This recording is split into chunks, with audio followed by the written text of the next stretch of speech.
This summer I made a real interesting discovery on one of my visits to the Hannover flea market. It's a nice flea market actually. It's along the banks of the river Leine in the middle of the city, and it is really a nice place to stroll around and find some really nice pieces. So what I found there the one day in summer was this box that caught my attention. And as you can see here, it is in German. It says Gefiederte Meistersänger, means feathered master singers. And it's actually the first collection of bird voices put on I would say vinyl, but actually it's not vinyl because this is from 1936, and vinyl only was invented for the records in like in the 40s, later 40s and 50s, maybe more public or more popular. And these records, they have about 44 voices of birds on them. It's actually a collection of six of the records, and like I said, they are done in 1936. So what is interesting also is in the box here there's a handwritten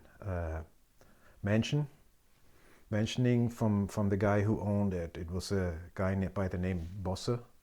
And what I forgot to say, what I should say is these recordings are done by a relatively famous ornithologist who was doing a lot of research in this field of interest together with his wife, and they lived in Berlin.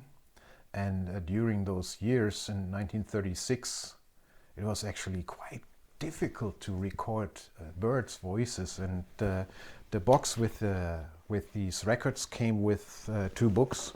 So it's these 2 books. And in the first chapter, they describe how difficult it was to actually do the recording. So they were done in wax, actually. And of course the equipment for these kinds of recordings was big.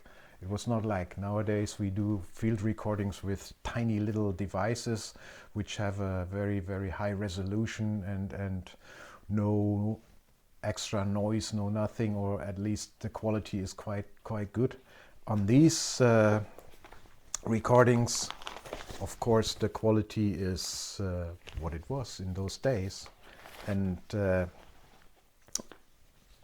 what you could imagine, the difficulties the guys had when they tried to do the recordings.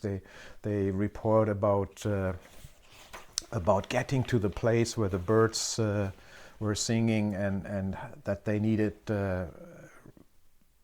tracks where they could drive with this quite heavy truck to do the recordings on which the recording equipment was mounted. So it's totally different from what we have today.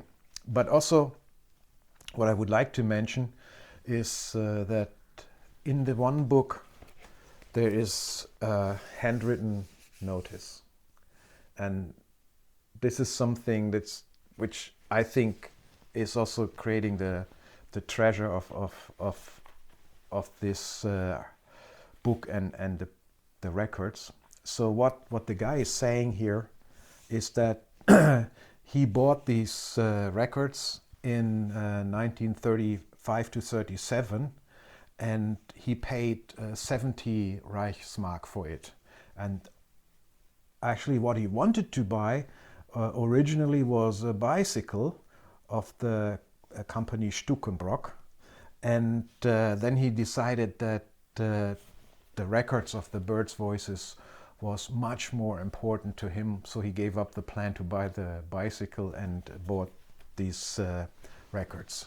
So to honor the guy a little bit, and of course because I'm very much interested in sound design, I will use the bird voices, and at the end of the video I will play you some and build them into my soundscapes. So let's see. I'm pretty excited about producing some stuff with these old sounds.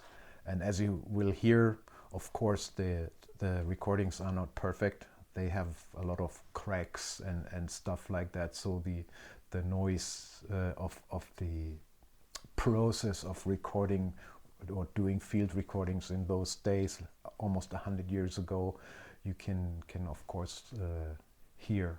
So I hope you enjoy and have fun listening also to the voices and also to the upcoming videos, integrating those voices into something that I will mix with synthesizer sounds and maybe other stuff. And of course, if you like what you have seen, I would be happy if you would subscribe to the channel. Thanks very much.